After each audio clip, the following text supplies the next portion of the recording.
বিসমিল্লাহির রাহমানির রাহিম। সূরা মুহাম্মদ। আয়াত 10। তারা কি পৃথিবীতে ভ্রমণ করেনি এবং দেখেনি তাদের পূর্ববর্তীদের পরিণাম কি হয়েছিল? আল্লাহ তাদেরকে ধ্বংস করেছেন এবং কাফিরদের জন্য রয়েছে অনুরূপ পরিণাম। আয়াতের তাফসীর। তারা কি পৃথিবীতে ভ্রমণ করেনি এবং দেখেনি যে তাদের পূর্ববর্তীদের পরিণাম কি হয়েছিল?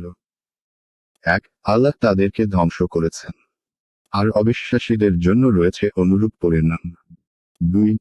যাদের বহু নিদর্শন তাদের এলাকায় বিদ্যমান রয়েছে।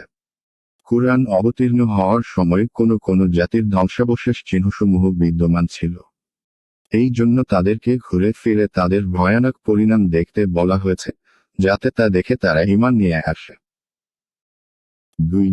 এখানে মক্কাবাসীদেরকে ভয় দেখানো হয়েছে যে, তোমরা যদি কুফরি থেকে ফিরে না এসো, তবে তোমাদের জন্যও অনুরূপ শাস্তি হতে পারে এবং বিগত বহু কাফের সম্প্রদায়কে ধ্বংস করার ন্যায় তোমাদেরকেও ধ্বংস করে দেওয়া হতে পারে।